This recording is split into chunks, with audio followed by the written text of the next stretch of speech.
Hello, everyone. Welcome back to another edition of Trump Trials and Tribulations. A little bit of a surprise to all of us this week. We had not planned on handling or hosting another session. We had a pretty big development come down just in the last day that we thought warranted some additional discussion.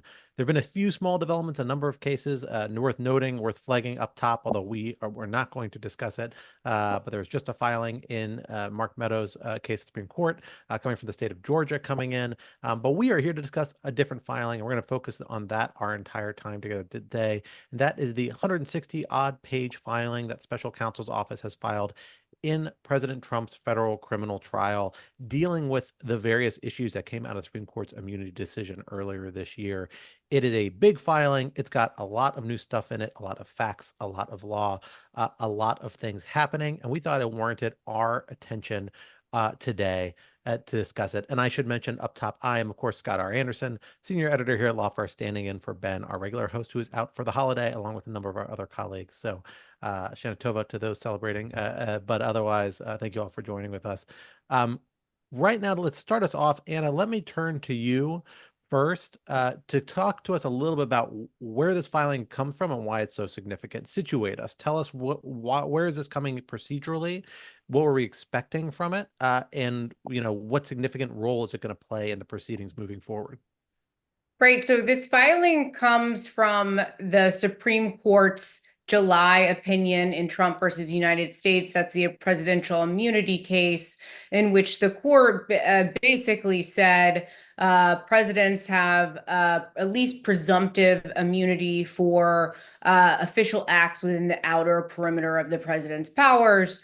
The effect of that decision is that the case then went back down to Judge Tanya Chutkan's court in the District of Columbia. The parties, whenever the mandate was returned to Judge Chutkan, the parties kind of hashed it out in terms of how should the court proceed. There was a superseding indictment. Jack Smith's team then argued that they should be able to basically lay out their whole case in chief. That is, for folks who aren't quite as nerdy as the Lawfare team, that's kind of that means the initial kind of first bite of the apple that the prosecution is going to present before the defense then presents its case. Usually then there's a rebuttal case from the prosecution during the course of a trial. So this was their opportunity to basically lay out all of the evidence that they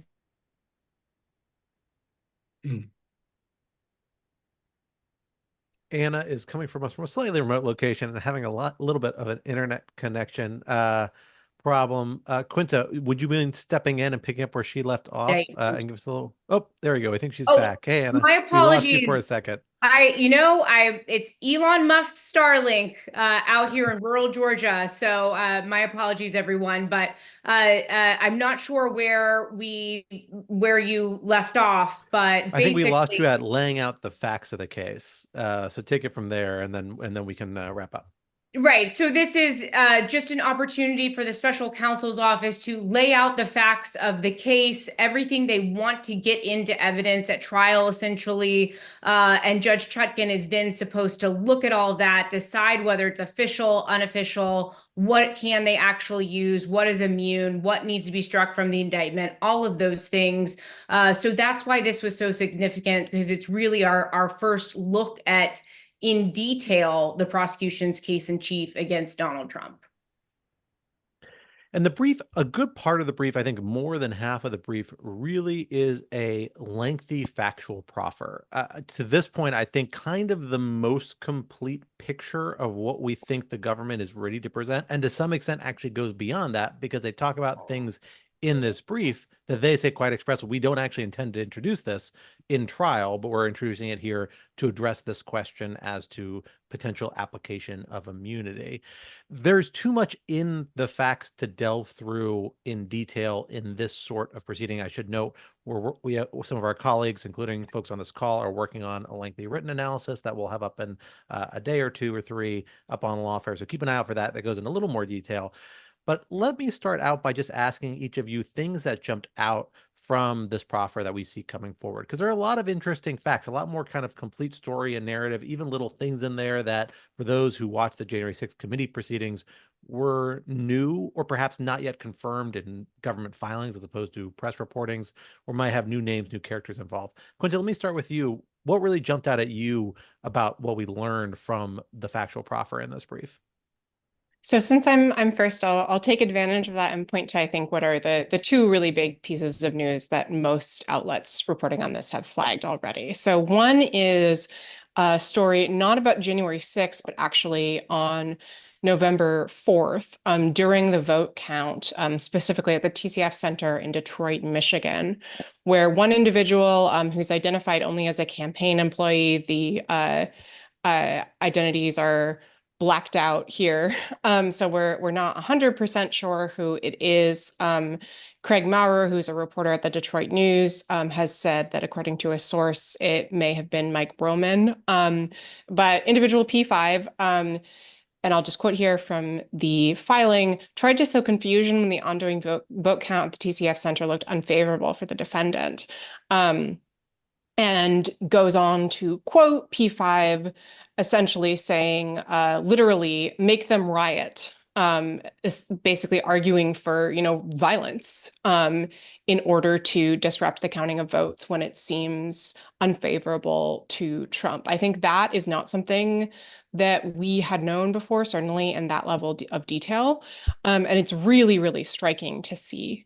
Another example, although something that the special counsel's office has said will not be appearing in evidence at trial, is some details about how Trump responded to news that Pence's life was potentially in danger on January 6th itself. According to the filing, Trump was sitting alone in the dining room in the White House. I think that may also be new.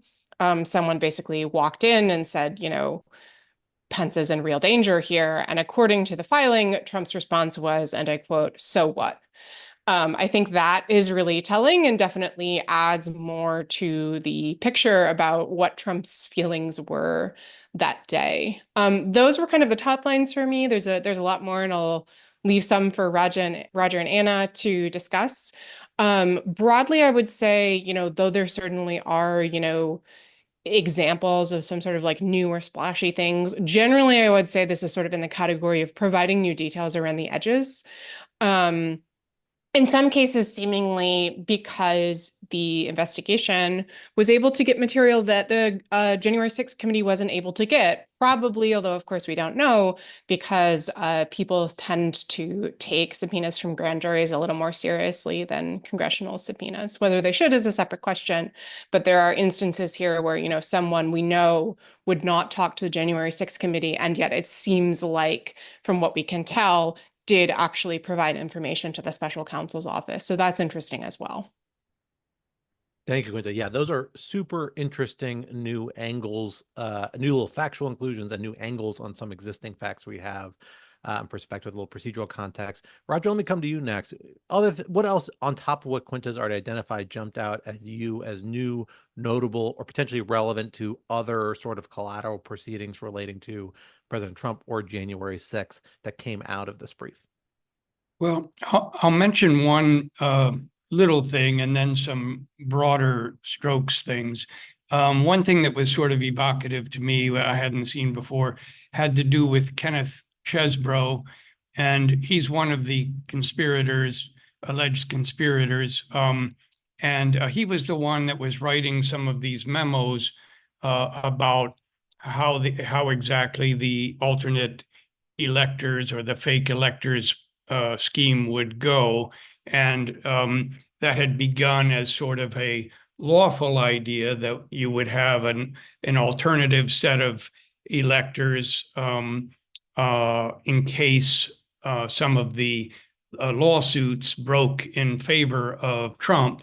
You would have a slate that was legitimate, but then that shifted into, well, wait a minute, we don't even have to win the lawsuits. We can just send these fake electors to Mike Pence and then convince him that he has before him dueling slates, and that would be a basis for either just rejecting all of the legitimate votes from the swing states or sending it back to the states.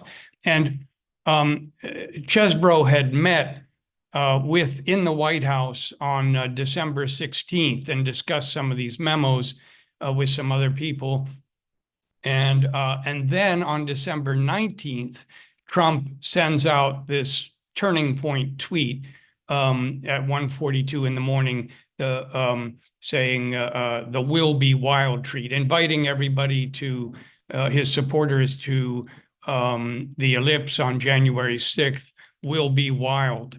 And he looks at that with his inside knowledge and says, Chesbrough, and says, wow, based on 3 days ago, he's talking to another colleague, based on 3 days ago, I think we have unique understanding of this. So he's saying, he's putting it together. Oh, I see. This will be part of the intimidation on Pence in order to reject the votes. So that was a powerful thing. My other observations are sort of more general. How they plan to present the case. There's always been a question to me about why didn't he bring Jack Smith an incitement case, either incitement to insurrection or even just incitement to riot. If you have if you don't think you can prove insurrection, there's a federal incitement to riot. And some of the language in here says, he says, with these lies, the defendant created the tinderbox that he purposefully ignited on January 6th. So this is very strong language that sounds like he's saying he incited the riot. He also says the defendant used these lies to inflame and motivate the large and angry crowd of his supporters to march to the Capitol and disrupt the proceeding. So I remain, I don't exactly, it's not like he's circumventing some First Amendment issue. It seems to me the First Amendment issue remains the same. Can he prove he really caused this result? And intentionally did so. Also, I look for things that relate to how are they going to prove the 1512C2 charge? That's the corrupt obstruction of an official proceeding, which the Supreme Court narrowed on June 28th in the Fisher versus United States ruling.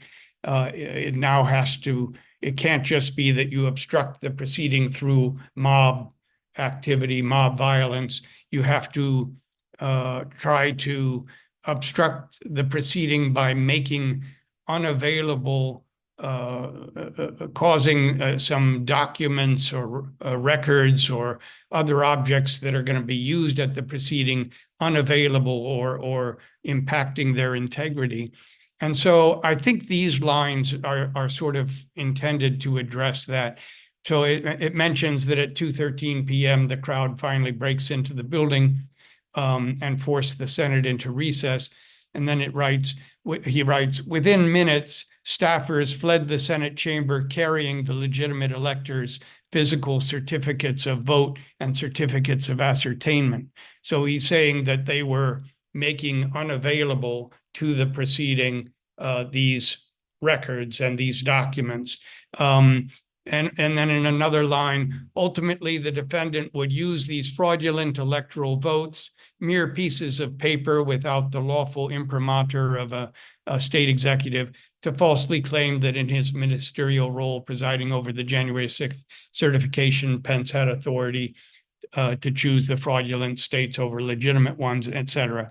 So anyway, emphasis on the actual physical records and documents and how Trump would have understood that he was obstructing their availability for use at the proceeding. Super interesting. Worth reminding, not just one, but two Supreme Court cases, arguably more, that the special counsel is responding to and wrestling with in this and other filings. We've gotten a lot from Quinta and Roger. Are there anything else that jumped out of you from the factual proffer you want to bring forward to talk about for a little bit? Yeah, so of course, while I'm reading this, I'm looking specifically a lot of the Georgia stuff because that is one area that I focused in a lot in reporting on Fulton County. But I just want to mention that, of course, we all know the infamous Raffensperger phone call. That was a call that was recorded and has been published by news outlets.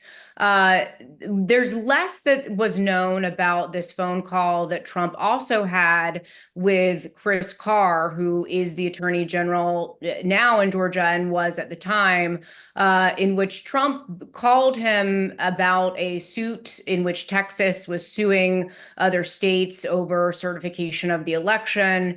And he basically was trying to get him to not get other he heard basically that Chris Carr was maybe lobbying other attorney generals to not file an amicus brief joining in on the suit. But he during this phone call, Chris Carr told him allegedly that he wasn't seeing evidence of fraud in Georgia. And they had a kind of back and forth that I think is really interesting. It's a lot more details than what we knew about this phone call. It had been reported by outlets like the Atlanta Journal-Constitution. It is described in the book Find Me the Votes. But I wanted to point it out here because it is so detailed, this description of the phone call, that I think it indicates they have a recording of it. And that is something that I was not aware of, that there was a recording of it. All the reporting that I have seen has been suggested that it is come from human sources who are recalling information. But this suggests very much that they might have an audio recording of this phone call. So that is something to watch for in the future, because it's reminded me of what the special grand jury foreperson said in describing the evidence that they heard in Fulton County during the special grand jury process, in which she said, "You want to believe how many recordings there are of this guy," or something to that effect. And so, I think that was just something that stuck out to me, is that there might be more audio recordings of Trump than we previously realized. A wonderful reminder of everyone's favorite grand jury foreperson from Fulton County. My favorite character in this entire large drama, if I have to be completely honest.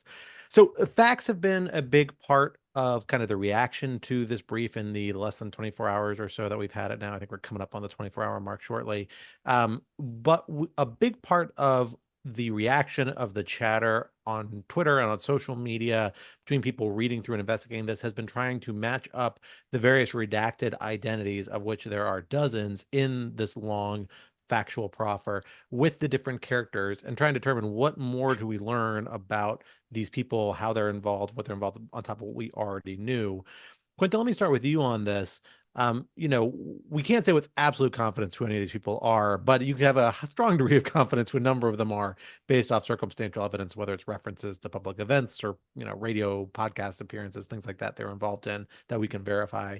So what people jumped out at you that we were able to identify in a useful fashion based off this new information in this brief? Or are there people who, on the basis of this brief, actually played a little bit more significant or a little different role than what we knew before, or might have expected from what was publicly available? So to start off, I think a big shout out to the January 6th committee here, because a lot of the ways that we're able to kind of figure out who is who from these redactions is really by cross-referencing with the January 6th report. I think that's kind of, what I've been trying to do in, reading things side by side. I think there are a couple names here that are of interest. So the first one that I would note is Steve Bannon, actually, who has not been particularly present in this criminal case so far. He did tangle with the January 6th committee. I believe he may actually currently be serving time for the criminal contempt case against him for refusing to cooperate with the committee. But there's information in here. He very clearly, I think it's pretty straightforward to say, is definitely the mysterious person one.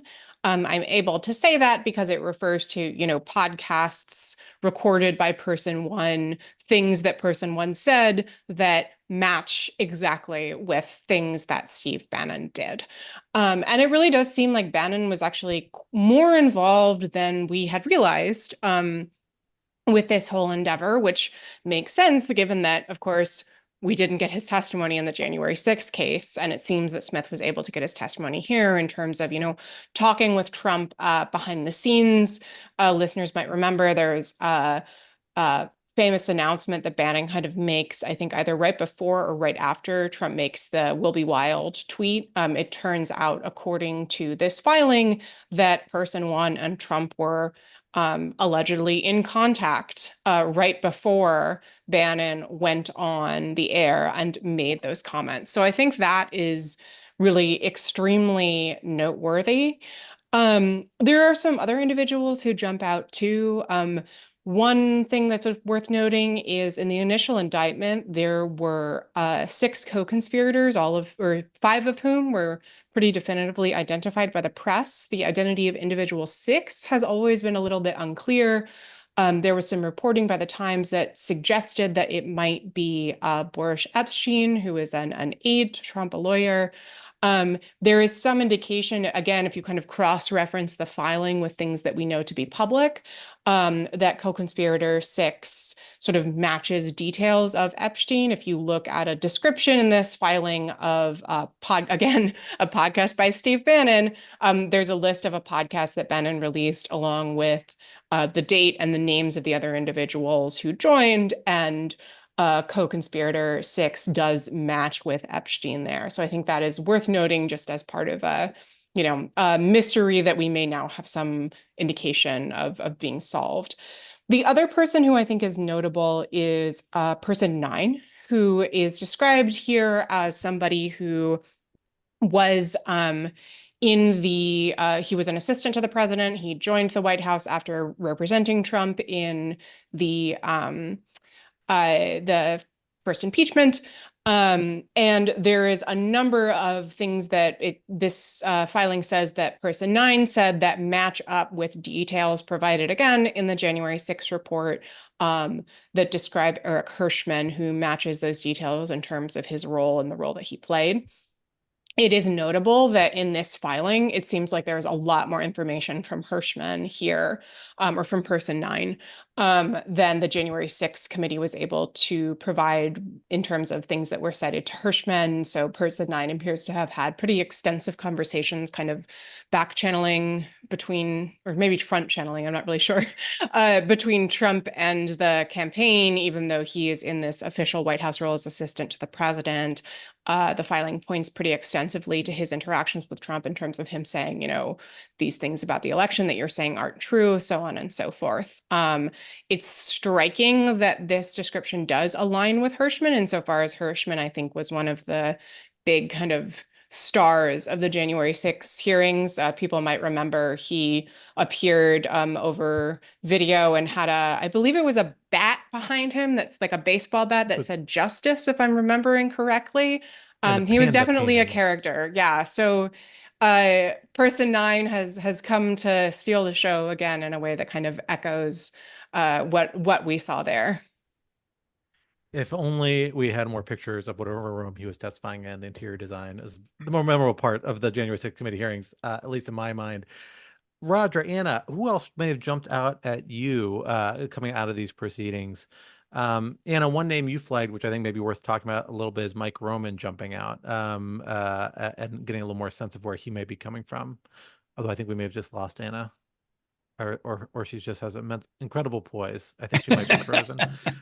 Roger, anyone that jumps out at you, or that anything else is remarkable about the new parade of identities we have now wrapped into our narrative? Yeah, I think Quinta covered the key ones, and I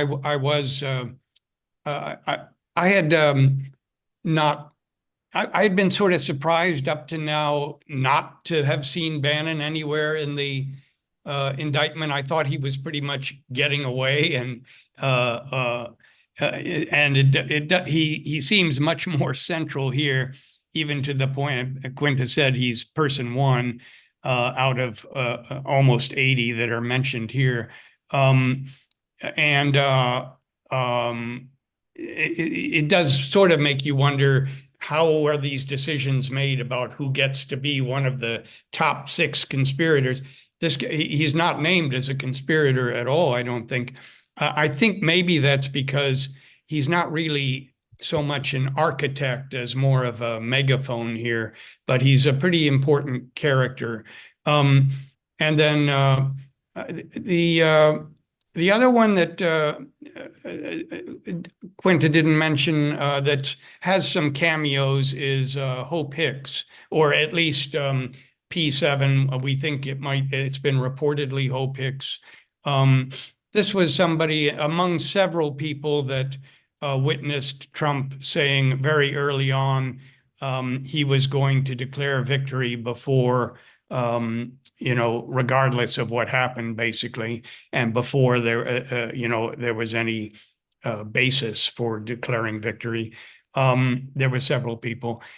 She was also one, and this we had known about the facts. I think she was one in the room, apparently, allegedly, when Trump had found out, he was souring a little on Sidney Powell. He had heard Tucker Carlson's tirade against Sidney Powell and was beginning to realize that she might be unhinged.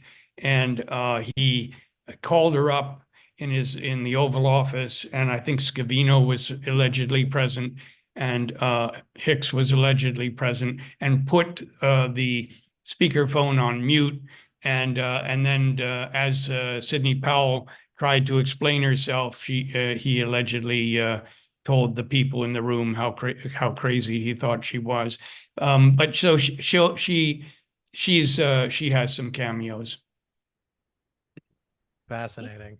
And Anna, let me come back to you on one last figure that we talked about briefly, and we discussed briefly before you froze, but I'll bring you back in this conversation. That's Mike Roman, a character from the Fulton County chapter in litigation. So let's bring him here. Talk to us about what we learned about him from this filing. Yeah, well, Quinta already mentioned it at the start, but I do just think it's worth underscoring that Mike Roman is indicted both.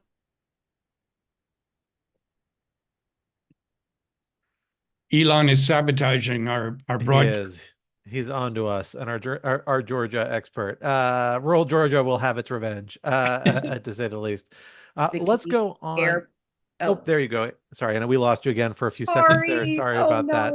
Let's take one more crack and see if and do it, but take it from the top. We missed you just right after you started. Right. So I think Quinta already mentioned the really notable episode involving Mike Roman in this motion, which is the episode in Detroit at the tabulation center shortly after, during the post-election period, in which he has a conversation in which he talks about, finding a reason why Biden favoring votes might be, might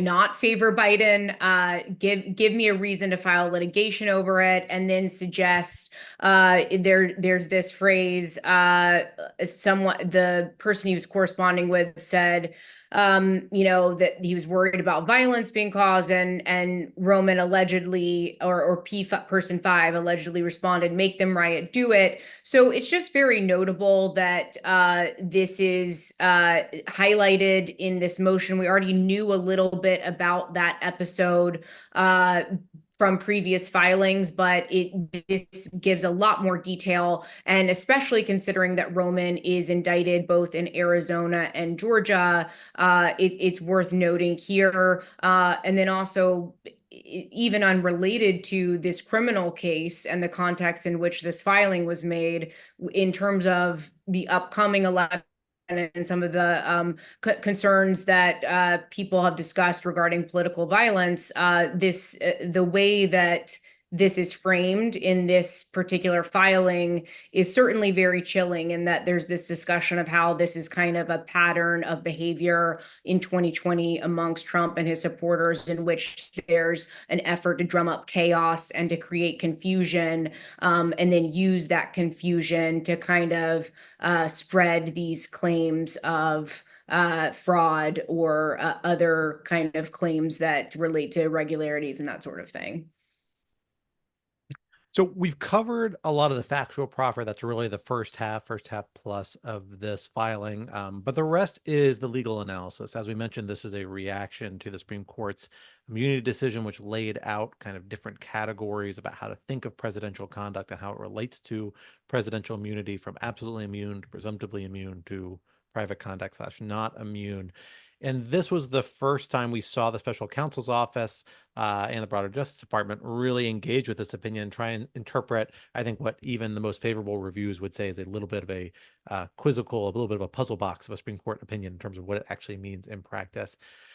Quinta, walk us through a little bit what we know. This is section 2 of the brief for those following along, where they kind of lay out in relatively short form their kind of broad legal framework that they're approaching this case through before applying to the specific facts. Talk to us about what the way the special counsel approached this. Were there any surprises? Is it what we expected? And where is it maybe building on or trying to shape how the Supreme Court will look at this issue in the future in a way to maybe move or interpret and frame the Supreme Court's opinion in a manner that lends itself more productively to what the Justice Department is trying to do here? To understand this, I think it's helpful to take a step back and just remind ourselves what exactly the Supreme Court did in the immunity ruling, which is still not 100% clear, but I think it's coming into focus. Essentially, the court divided presidential conduct into 3 categories. There's conduct at the core of the president's constitutional responsibilities, which is absolutely immune.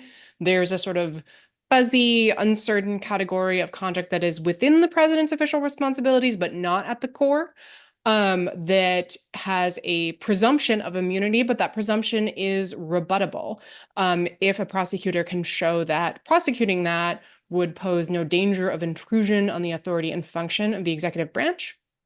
And then there's a final category of unofficial conduct for which the president is not immune at all. It's also important to note, and I think this is really key to understanding this filing, the court also extends that to the use of evidence as well. So even if there is, there's, say, evidence of an official act that a prosecutor wants to use to prove that the former president committed a crime in doing an unofficial act, you can't introduce that evidence of official conduct. So all of the evidence that's introduced has to sort of pass this test as well.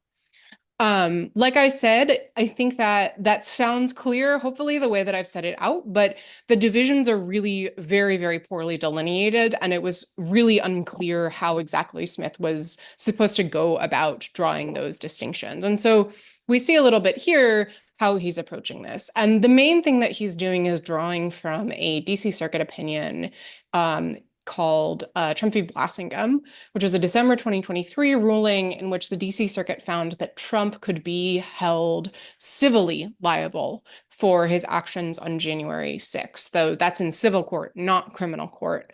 But Smith is essentially kind of porting that over into the criminal context and saying, I'm going to use the sort of framework that the DC Circuit set out here in Blasingame to divide between official and unofficial conduct. And the dividing line is essentially, is the president acting as a president, as an official, or is he acting as a political candidate in an unofficial personal campaign capacity? What the DC Circuit did in Blasingame was say, we think that this is in the campaign capacity, the stuff that Trump did on January 6th. Therefore, he is potentially liable. And Smith basically kind of takes that framework and uses it quite aggressively here. You see again and again, he's saying, Trump was in contact with his people from the campaign. This information was coming from the campaign. Here are all of his conversations with Republican Party officials who didn't, hold elected office. Oh, look, he was only talking to Republican Party officials, really kind of hammering that home as much as he can and using that to kind of carve off the vast, vast majority of the conduct that's described here as unofficial because it's linked to that campaign.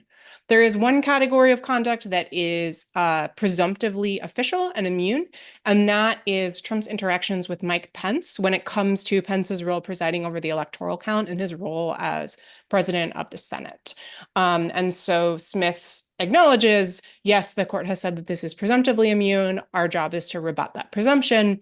And he goes about doing that essentially by doing two things. One is he says, look, the counting of the electoral votes, that is not something that the executive branch has any role in. This is the domain of another branch of government. The vice president is acting as the president of the Senate. He is not acting as an individual within the executive branch. And so it's no problem to prosecute this conduct because we're not infringing on, executive branch action. We're preventing the executive branch from interfering with the constitutional responsibilities of another branch of government. Then the second thing that he does is he also says, look, all of these conversations that Trump had with Pence about this, they were in a private capacity. And he at one point says, he points to the fact that Trump is basically repeatedly kicking his official White House advisors out of the room when he's talking to Pence about these things. And at one point writes, it's hard to imagine stronger evidence that conduct is private than when the president excludes his White House counsel and only wishes to have his private counsel present. And that is really the core of the argument that he's making there. So those are the broad strokes. He starts slicing the bologna pretty fine at points in terms of like, well, this line that Trump said is official, but this line is unofficial. And we can get into those details if we want, but that I think is at least the sort of broad landscape of what this filing is doing. Thank you, Quinta. That's incredibly useful. And I'll add just one small thing. I think it's worth framing him bringing Blasingame in this isn't entirely a novel concept. We did see the DC Circuit on the initial appeal of the immunity decision do a similar thing in a footnote. It avoided drawing these sorts of lines, but then suggested that if it became necessary, Blasingame would essentially be the standard. It's not quite that direct. That's footnote 14 for folks who want to go back and look at that. But I remember we talked about that in our live stream when that decision came down at the time. And so presumably the DC Circuit will at least be friendly to that importation. Who knows if the Supreme Court will. Roger, let me come to you with that first category to dig in a little deeper here. And that question about this rebuttable, presumptively immune, interactions or conduct, specifically regarding the interactions between Trump and Vice President Pence. Talk to us about what they pull on, what they rely on to make the case that stuff is not presumptively immune. Build out a little bit the preview Quinta gave us. What are the big chunks of the argument? Because this is frankly like a lot of the heft, the heavy lifting, and frankly, and honestly, the most contentious part likely of the brief, because it's where the Supreme Court most clearly flagged concerns, but not concerns quite enough to put it in that categorical category that it firmly ruled on itself. Yeah, I think Quinta laid out pretty well what the response to the hurdle is. Let me explain just how big the hurdle is and why it matters. I mean, as she said, this is the one area where we're stuck with a ruling already that this is official, and so you must show that the presumption is rebutted. And before you even get there, remember that the Supreme Court didn't really say there are three categories. It said there's hypothetically a category where the presumption can be overturned.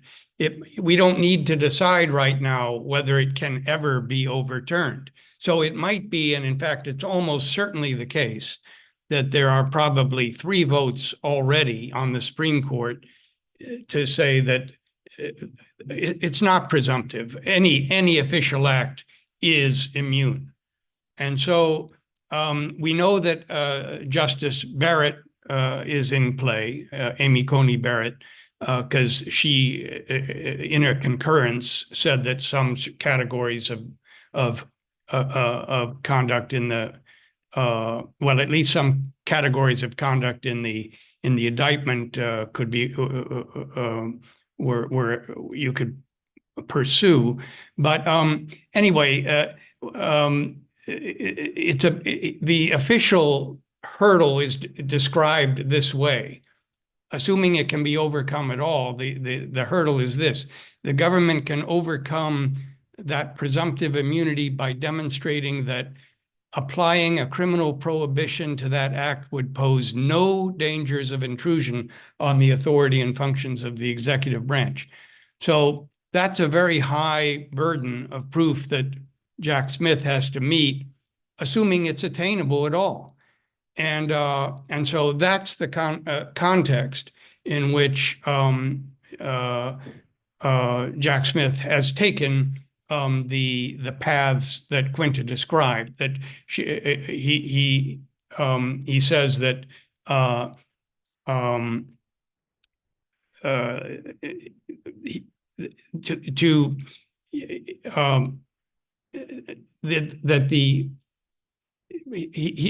all of this, the crucial parts of the indictment that we're talking about are when Trump is trying to convince Pence that he has this power to reject votes.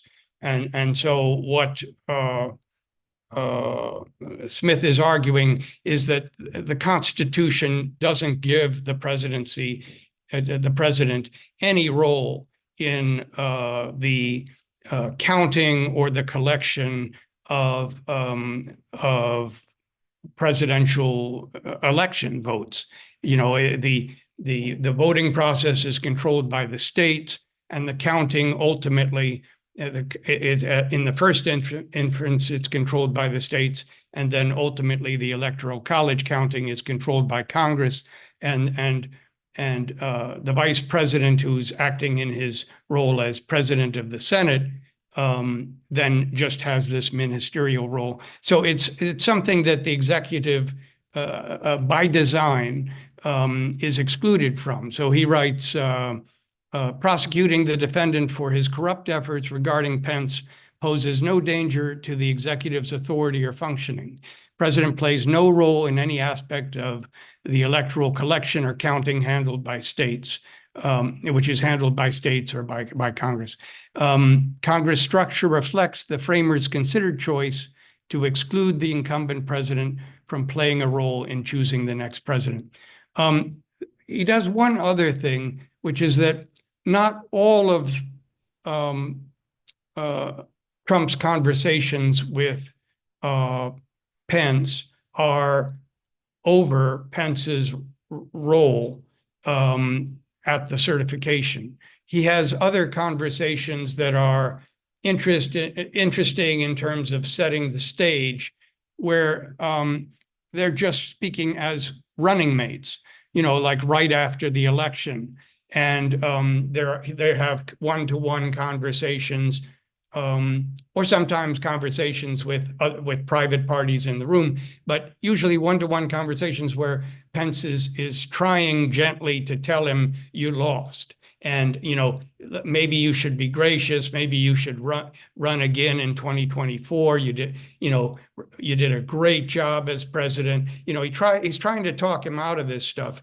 All of that, Jack Smith is saying, that's completely unofficial acts. That's not the only part that the Supreme Court said is an official act is where Trump is discussing with him his role in playing some constitutional in performing some constitutional duty. So when it comes to the official, you know, potentially immune, presumptively immune conduct, we see these two arguments: one, that the president's authority doesn't actually reach this far, and that the other one is that it's actually private conduct. For the rest of the conduct, the special counsel's office treats as a separate bucket, and that is kind of unofficial conduct from the outset. Quinta, talk to us about that. What is in this bucket of unofficial conduct? How do they make the case that it's unofficial conduct? Where do they see the line? How do they articulate that Blasingame standard that you already brought in and described for us? And how persuasive is it? Do you see tensions or concerns there, or is it about what we expected? The arguments are pretty similar across a variety of, you know, different categories. It's really sort of in the same category as the arguments that they make about Pence in terms of rebutting the presumption that, you know, these are conversations that were held in a campaign capacity.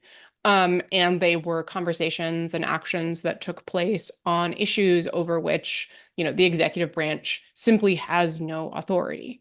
So, again and again, there are these instances of, highlighting, for example, that Trump pulled in Ronna McDaniel, who was the RNC chair on these issues. McDaniel, of course, is, not an executive branch official, but she is the party chair and she's trying to help win an election. So issues like that, right? Again, on this question of reaching out to state officials, those are the filing points out, the president doesn't have any responsibility in shaping how states pick their electors. And it actually does point to recent Supreme Court precedent on that ground, Chiafalo, the faithless electors case, to say, this is an area where states have an enormous amount of control over how they proceed here. And also notably points to Justice Amy Coney Barrett's concurrence, where she sort of strongly hints that she doesn't think that this kind of activity would be official.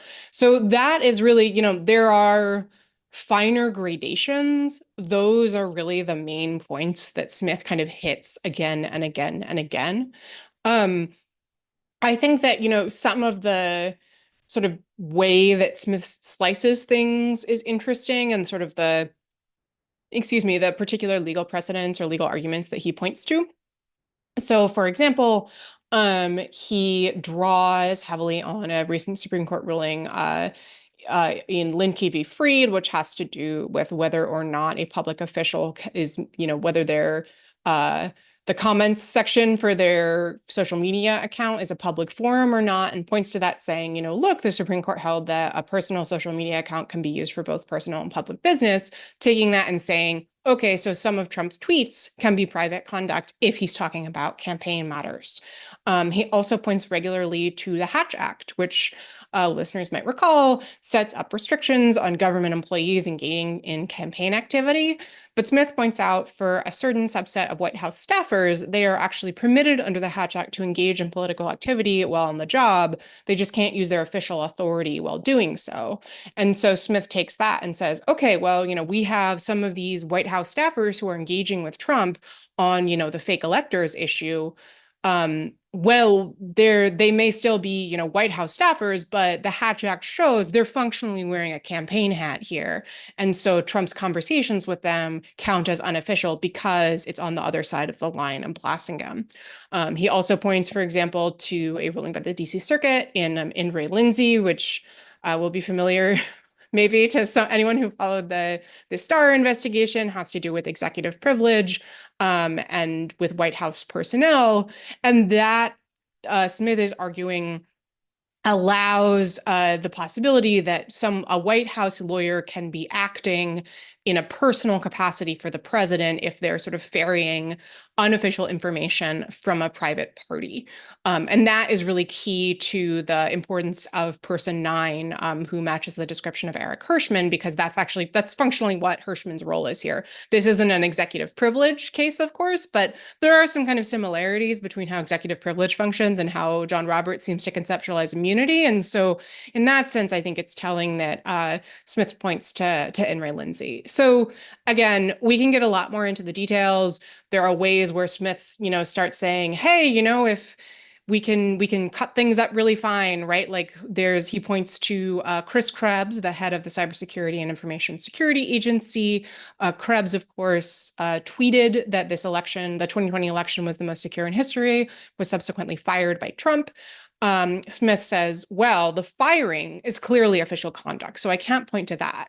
But Trump didn't know that Krebs was tweeting that before he tweeted it. And he probably wouldn't have approved of it if he had known, since he fired him. So I'm going to say that tweet from Krebs is not official presidential conduct because it has nothing to do with him. So I'll point to that, although I can't point to the firing. So you get these weird sort of, very strange, like dividing lines between different things. You kind of see Smith trying to kind of dance around the minefield that the Supreme Court has laid out for him there. I found it convincing. We'll see what Judge Chutkan thinks. I think we know that Trump will probably not find it particularly convincing. Yeah, and just to flag for folks, we actually got a piece of breaking news just as Quinta was talking. Judge Chutkan has granted a version of President Trump's request, former President Trump's request, to have an extended time to respond to this lengthy briefing. He had asked for several weeks. She gave him not quite what he asked for, but until November 7th, meaning we will not see his reply until after the election. Just flagging. So that's the time for it. This is all we're going to work with up until Election Day. Now let's get back to this brief. Anna, a weird inclusion here to some eyes, certainly it stands out when compared to other sort of prosecutorial briefs you read from occasion, was at numerous points in the brief, we saw the special counsel's office reference something, that piece of evidence they're putting forward, something they're proffering, whether it's a tweet, whether it is an internal discussion or account of internal discussion, whether it's an account of a discussion between Pence and Trump, and say, we don't intend to introduce this at trial, but we're discussing it here for XYZ reason. Talk to us about what that means, because our suspicion from internal discussions, this relates back to an issue that you've written on, thought a lot about, and that is the notorious footnote 3 question that's been left hanging out there following the Supreme Court's immunity decision.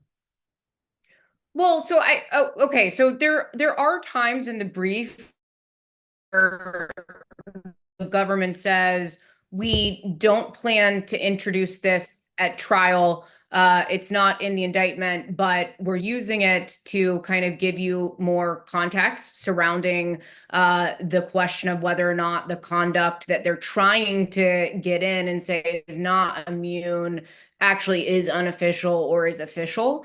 So I think that a really good example of this is if Mike Pence didn't have the courage tweet that was tweeted out by Trump. We learn that this happened, while he was watching. So close. Give Anna one more second.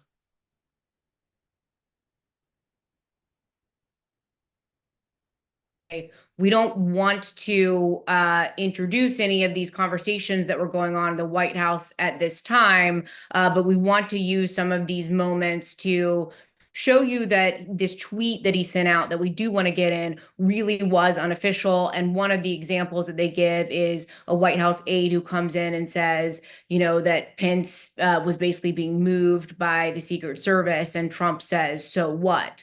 The idea being that it was just so flippant and in such disregard for Pence's safety that it suggests that the reason he sent that Mike Pence didn't have the courage tweet was because he was doing it kind of for his own personal objectives as a candidate rather than as president. I think that's the reasoning. I will say, I think that's a little bit separate from the footnote 3 question. The footnote 3 question, which you alluded to, Scott, that is something that Ben and I have written about for Lawfare. That is that very cryptic footnote that is in the majority's opinion. And there's this back and forth with Amy Coney Barrett. But the basic gist of it is that Ben and I came away from that exchange wondering if footnote 3 creates something like a public records exception for conduct that it would otherwise be immune, that it's official, it is subject to the Supreme Court's ruling, in that it would be immune. You can't be indicted on that conduct, but maybe there would be ways that if there was a public record of the conduct, the government might be able to get it into evidence to show intent or something, some limited purpose.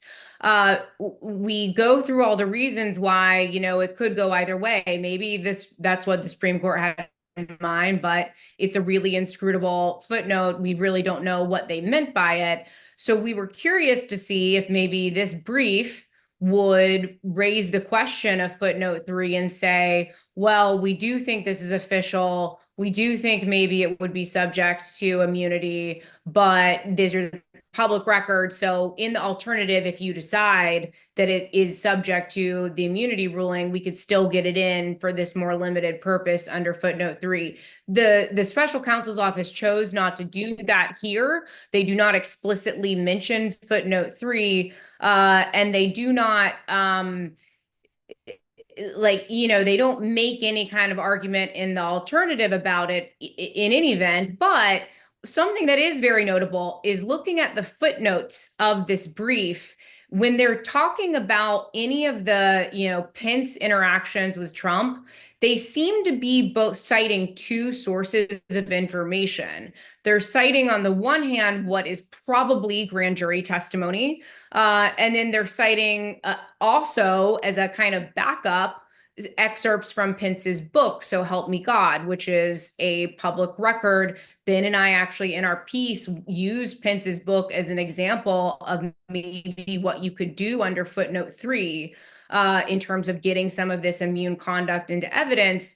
And it's quite interesting because, you would think they would probably just be citing to the grand jury testimony. They don't have to cite to the So Help Me God. It's unclear exactly why they're doing that, but it may be that there's kind of a way that they're just laying some groundwork or some breadcrumbs where, if it's the case that the Supreme Court or some justices on the Supreme Court have some kind of public records exception in mind, it could be that this up later. It's almost kind of like a contingency plan. Maybe it could even be raised, in a reply brief or something like that. It's really not clear. But what is clear is that they are very focused on emphasizing where things were public, the fact that there are public records, especially within the Pence conduct in that book. And again, it's really not clear exactly why they don't go the footnote 3 route. Maybe it's that they think that the Supreme Court would cabin that footnote just to the bribery context. There could be other reasons, but it is quite an interesting kind of background thing that's going on when you're looking at the footnotes, is the fact that they seem to be placing where they can, public evidence as a kind of backup to the grand jury or private evidence. So I don't know, Roger, did you have any thoughts on that in addition to what I laid out? No, I was puzzled that they don't even raise it, even as a sort of a backup argument. Yeah, no, I don't get it. Personally, I've never been sure. There's so much confusion about footnote 3. Maybe that's why they don't want to go there. And personally, I've never been sure whether a book would be what they mean by public record. I mean, it's out there in public. I don't know if that makes it what they meant by a public record. So there's a lot of, but I would have thought they would have at least discussed it. I don't know why they didn't. Yeah, It Quinta is or interesting, Scott, do you have thoughts on that? Yeah, the one thing I would just note, which is interesting, that jumped out at me, is that the GA that they're citing throughout for this is presumably, I think, government appendix. I don't think they ever actually identify what the acronym is, but that's usually what it would be, or maybe general appendix if there's some sort of joint appendix. So you can put whatever you want in there. So they wanted to include excerpts from the book in there, they could. My guess is they already filed it probably on the initial round of litigation in this case, and they maybe practically they still want to refile what appears to be a multi-thousand-page document, totally legitimate thing. Although you can supplement them, you can do a supplemental government appendix. The fact that they're citing it by name publicly is actually quite interesting. Like, here is another public source that we are citing, unlike all of our other sources, which might be grand jury testimony, might be something else, all jammed into the government appendix. This they are discussing separately and identifying separately. That is pretty notable. And the footnote 3 explanation is the best one I could come up with why you want to do that. But agree, they're not addressing it frontally. Then again, they get a rebuttal brief, so maybe they will, presumably, if the former President Trump tries to raise hay with this, then they can bring those arguments up in rebuttal. Will be my best guess, but that's as good as I can do. There's actually, Go ahead. So one possibility that I'm wondering, I've been looking at the footnotes and seeing where the So Help Me God is cited. So the Smith breaks up the Pence conduct into two categories, as I was saying, right? There's the presumptively immune, but Smith is attempting to rebut the presumption. And then there's the unofficial acting in the campaign capacity under Blassingham. I'm not 100% sure that this holds up, but looking at some of the footnotes, there are like instances where they will, talk about a conversation that Trump had with Pence. There'll be, say 2 sentences where like Trump said X, Pence said Y. The first sentence will have a cite to the appendix, and the second one will have a cite to the appendix, and so help me God. And I actually, looking at this now, am wondering if the distinction is that the so help me God cites are to the presumptively official conduct. So, there's one where it's the citation is on a sentence where Trump is talking about Pence's authority presiding over the joint session, whereas the citations that are just to the appendix and not to so help me God are about things that could be bracketed as campaign activity. So, for example, there's a discussion of that lawsuit, the Texas v. Pennsylvania, that Trump had signed onto in a personal capacity as a candidate. There's not, Pence mentions that the cite is just to the appendix. So I wonder if that might explain why they're citing it in some places and not in others. And I do think that would speak to the sort of the footnote 3 of it all. Possible. So we are almost at the time we need to go to the Q&A, but really briefly, Roger, let me come to you. The last section of this brief, it talks very briefly about remedies, but it is notable because they asked for a few very specific remedies from the court with an express and explicit eye towards trying to expedite potential appeals from here, which this clearly anticipates potentially going to the Supreme Court, certainly going to the DC Circuit, and likely going to the Supreme Court, I would say. Tell us a little bit about that and where we think this brief and these proceedings go from here, especially now that we know we're not going to see a reply till November 7th. Yeah. Well, they want a single order that addresses all of the questions, and wherever she rules that something is unofficial activity, they would like her to also say, and by the way, if you don't agree that it's you, appellate court, if you don't agree that it's unofficial and it is official, then the presumption would still be overcome because of such and such. And so the brief works in that way as well. It always argues both points. So, and it does that so that you don't have an appellate court having to say, no, I disagree with you, sending it back and saying, remanding so you can now decide whether the presumption is overcome. They don't want this bouncing up and down through the appellate courts for the next decade. So they want everything decided. What happens from here is that, and I would like to say, if there's just time, because Anna touched on it, or foreshadowed it, she mentioned that this whole presentation is about the evidence that the government wants to present in its case in chief. It doesn't include rebuttal evidence. And so there's this issue hanging out over us. If this ever goes to trial, what about rebuttal evidence? What about, that means when Trump cross-examines somebody and suggests something, and the prosecution can disprove that inference with new evidence, can they present it without first pre-clearing it with the Supreme Court? And then, of course, the defense puts on its own case, and that requires rebuttal evidence from the prosecution. And so, and there's this question about, can Trump open the door to allowing immunity evidence back in, immunized evidence back in? If he claims, for instance, well, anyway, we don't have much time, but there are huge questions that are still out there. Anyway, the short term after this, Trump will reply, I guess, November 7th. Is that what we've heard? And yep. And that will not just be a reply, it will also be a motion to dismiss, because they will be saying as a matter of law, Chutkan should dismiss the charges involving Vice President Pence, because those are absolutely immune, and without the Pence charges, there's nothing else. The whole case collapses. And I sort of agree with them. Without the Pence charges, I think it does collapse, because those are they do seem to be the linchpin.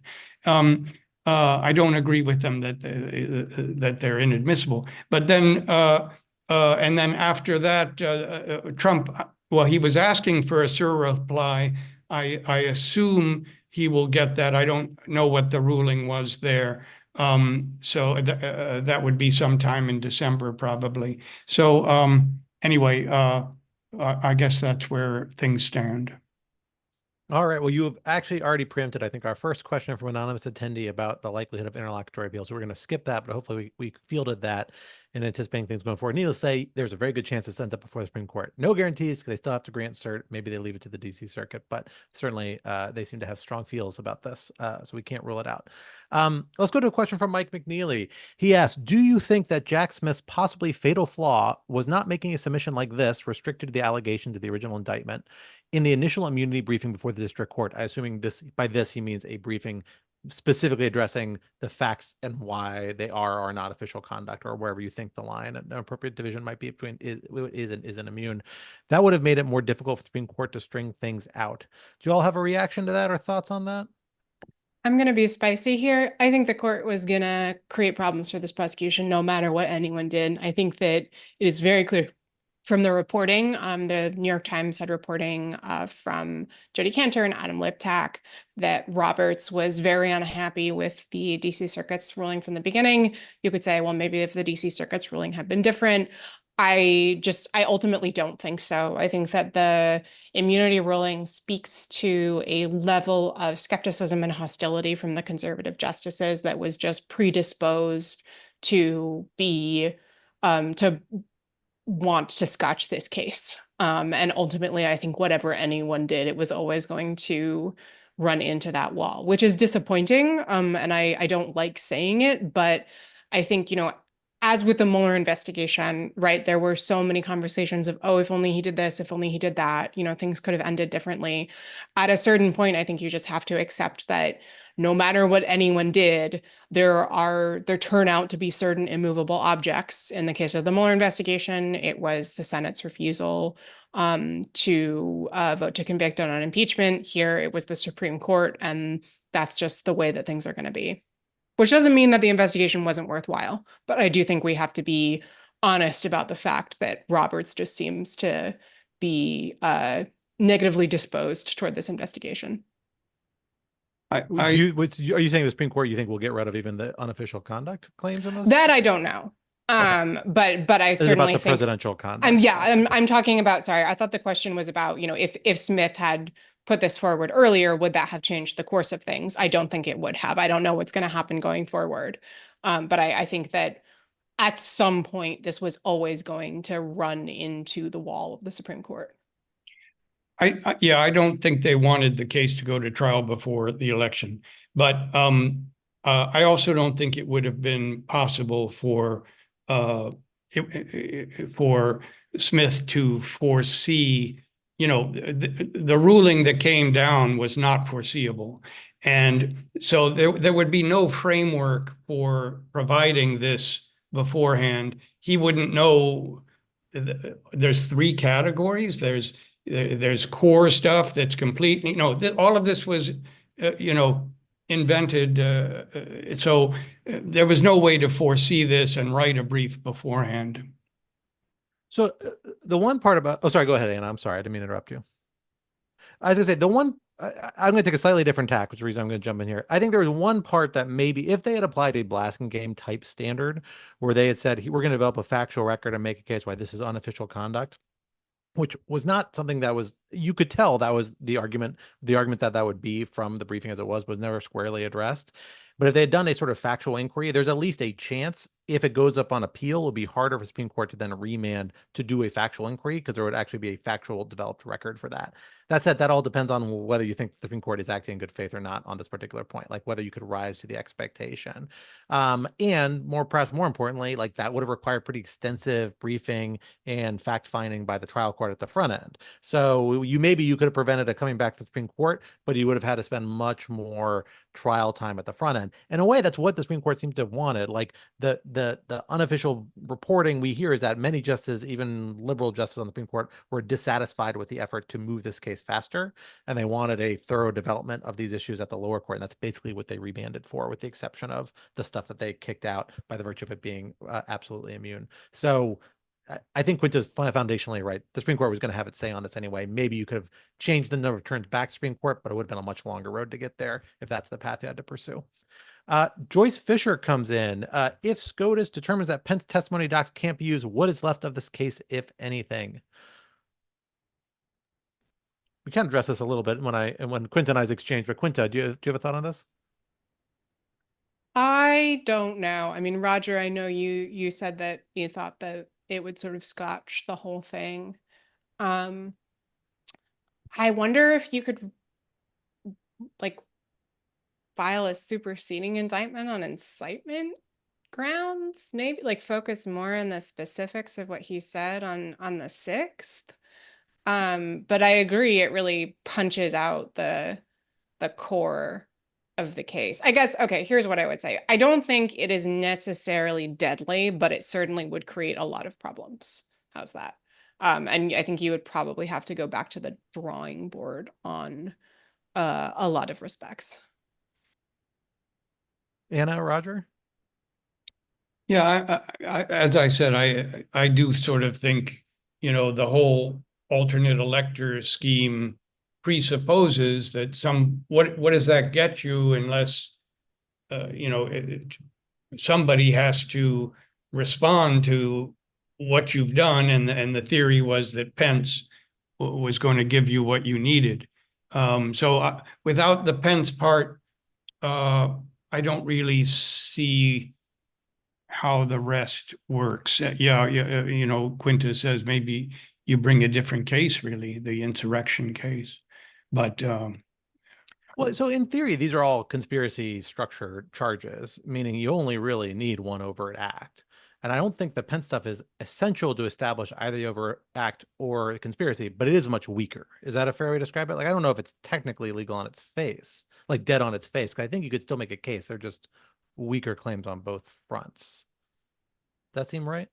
I just don't see how you accomplish the goal without explaining what motivation plan. Right. It's like you would Yeah. set out like, oh, he had this vast conspiracy to, put a gun to the head of, Vito and make him do something, but you can't say anything about Vito. Right. Yeah. Like that it just pulls it stops the story before you get to the actual fruit of the conspiracy itself.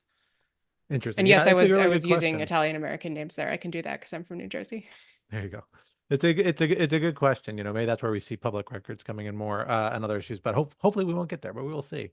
Let's turn to some of the pre-submitted questions we got here. A month or so ago, there was a discussion here. I don't know who submitted this, but apologies. A month or so ago, there was a discussion here addressing possible steps Jack Smith could take if events forced him to abandon his cases. I think some sort of final special counsel report was among the suggestions. Taking into account the present opportunity to deduce the redacted names, does yesterday's release provide everything that the suggested steps from that discussion, or for that matter, the eagerly anticipated but canceled mini trial would have accomplished? Long question, but a good one, I think, saying, is this an effort to sub in for a mini trial or a final special counsel report, or at least to do a lot of the same legwork? Yeah, I mean, in many ways, I think this kind of acts as a special counsel report, right? And I think you see that in, as we've discussed, there are reasons why that material that will not be introduced as evidence at trial was in there. But we were discussing this ahead of time, and I think it seemed fair to say that we all sort of agreed that, having that information in the public eye certainly doesn't hurt, right? There have been a lot of headlines about it, for example. And so I do think there's a kind of, if we're used to speaking indictments, this is like a speaking filing of some other kind. I don't know at this point if we'll see other material in terms of what's in the general appendix, but that is also, I know Chutkan is looking at that as well, and so that material may become public. Okay. Steve Beckwith wrote in. Sorry, I think it looks go like ahead, Anna Roger. wanted to. Oh, sorry, Anna, I didn't see your hand. I had a window over it. Go ahead. Or is she frozen again? Oh, we may have lost her. Hmm.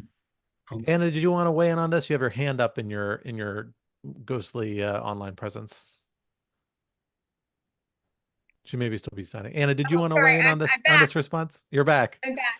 Yes. We're still on the same question, I'm assuming. Mm-hmm.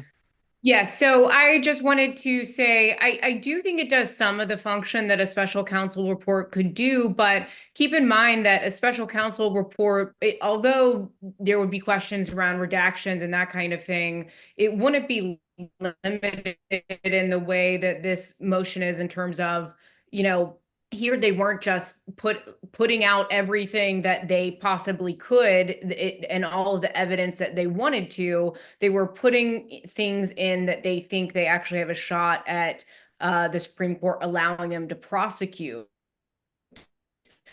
And so the universe of facts that a special counsel report could potentially cover would possibly be much broader than what we've seen here, and include a lot of information. Like, a lot of this is public information that we already knew. There's some new details, but not things that are about what I think is actually would have been some of the most damaging information to come out, which is, how is it that Trump actually used his office and used the presidency and the power that he had to potentially overturn the election? And that's the kind of information that we're not getting because of the nature of the Supreme Court's opinion, which really restricts how much information you can use that is about internal government affairs and communications.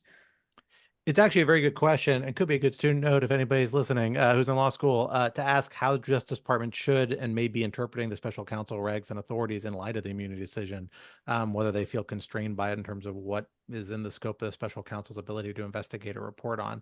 I hadn't thought about that before, but it's a possibility. We have a great piece by Bob Bauer on Lawfare that you can read to that effect. Oh, really? Oh, I have not. I remember that piece, but I don't think it addresses this quite squarely, but it's certainly related. It's an interesting question. But it certainly bears on this question. But Anna, you're certainly right. If nothing else, if there is no restriction on what special counsel do, what got cut out of the original indictment for the superseding indictment could be in a report. Also, a report could be hundreds of pages long. So we got that at least. But the broad picture, it does seem to be doing a lot of the same legwork. On the let me go back to my other questions 1 second. Another question pre-submitted. I have seen criticism of Merrick Garland for not having moved quickly enough to indict Trump for January 6th as soon as Garland took office in 2021. Do you think this criticism is well-founded? Would we be in a different place had the DOJ not been careful to work from the bottom up? Oh, that's from Nancy Hudak. Thoughts? I mean, this is a tough one.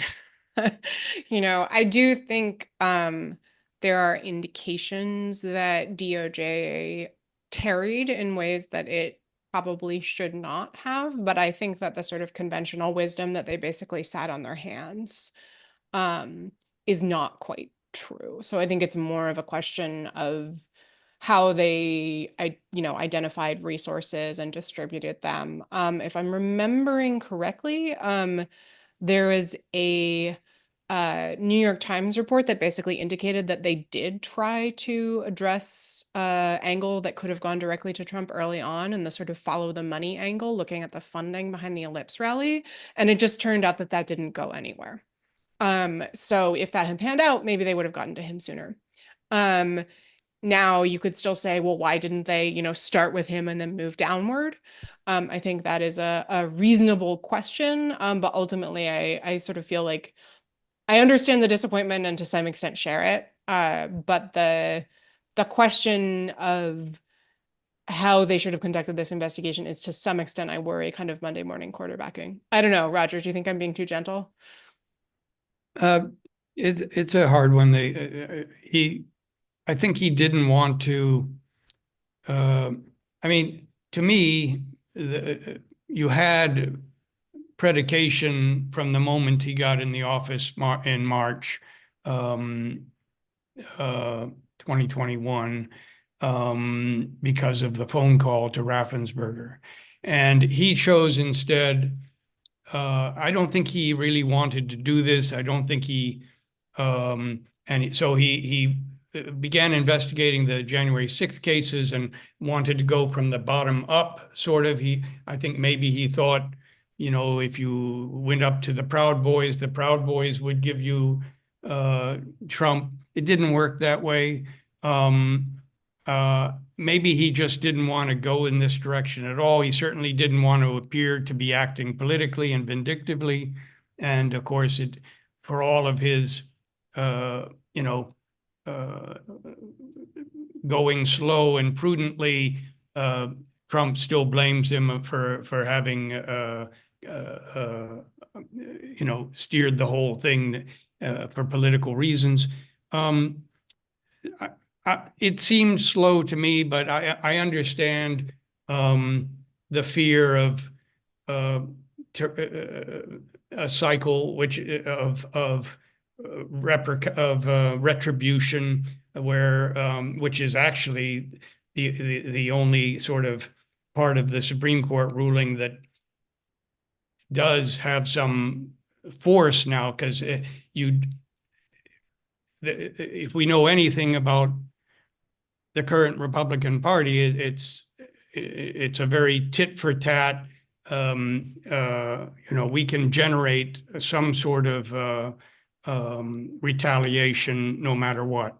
And I think he may have wanted to avoid the third world cycle, but I don't know. It's just a very difficult question.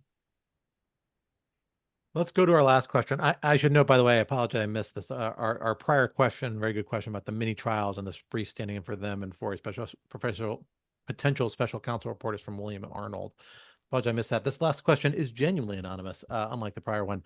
Post the Supreme Court's immunity ruling, I am now confused as to whether a public servant's refusal to obey a presidential order on the grounds that is unlawful or unethical would have legs in a situation where the president has or believes he has presidential immunity for that order. Say an order to a career Justice Department official to lie about the department's view on the fairness of an election result just because POTUS might be immune, are they, or is that what the Mark Meadows case currently on foot trying to determine? A complicated and difficult question. You guys have thoughts on this? I think if I understood it, is it the idea that even if you can't get the president, you can get the subordinates? I think they're asking whether the immunity extends to subordinates potentially, and basically what comes from a president's ability to issue an order that may be unlawful or at least perceived as unlawful or unethical in light of their immunity. I suppose like the ability of a low-rank official to decline to execute it to some extent. I can take a quick crack at it just to tee up, you know, I think it's a fair question. I don't think we know whether immunity goes lower beneath the president. Certainly you could think of the structural concerns that seem to driving the Supreme Court's opinion on this, and you could see reasons why it would. At this on the other hand, that would be just wild. The immunity opinion is wild in itself. Extending it to all executive branch employees would be real wild, particularly when they're acting at the direction of the president. You know, right now, I think the operating assumption that there isn't a reason to assume it extends further than that. There is something different about prosecuting the person of the president and prosecuting even his senior advisors. And I think that holds probably. Again, the Supreme Court's opinion is so broad and ambiguous. It's clear that there's a consensus about the general outcome. I don't think they had a super clear consensus about where the exact line should be. And so if you do something that radical, I think you're going to lose some people out of the +6 to 5.5 people you had voting for that justice. So I wouldn't count on that necessarily. I don't think other administrations will either. In terms of the ability to disobey a presidential order, as I understand it, you know, the individual officials can still do what they want to do. The president can remove them. They can refuse to execute it. As opposed to, I think the interesting question here is how much is the president's determination of what is lawful or not determinative of immunity in terms of if he might be in error or asserting a minority view of what is lawful. It's worth noting here, this logic is kind of incorporated legal standard that they imported into the opinion, which is that it's the furthest reaches of the president's authority, and you're not supposed to second guess the president's motivation in his action. So I would argue, basically, basically the president gets the absolute benefit of a doubt. I don't think that means that there aren't cases where it is just so categorically not in the president's authority that something might be unlawful and therefore beyond immunity. But I think that is that is a minority case. It's only beyond that furthest outer perimeter. I got it, John, in the chat, that you really have to deal with that question. So a strong presumption in favor of the president's interpretation of the law on this, if de facto, if not de jure. Does that make sense to you guys? Do you guys disagree, or any other aspect of that to pull out? All right. Well, I think that is it for our questions today. Everyone, this has been a phenomenal discussion. Thank you for our friends here at Lawfare stepping in and taking time today. Thank you all for joining us. Keep tuned to Lawfare. We're going to have additional coverage of this coming forward in the days to come in written format. Probably additional analysis coming forward, probably additional podcasting, because again, this is kind of the seminal filing we've been waiting for at this stage of this very important litigation. There's much more to say than we are able to get through today, but at least this was a good start. Thank you all for joining us. Really appreciate it.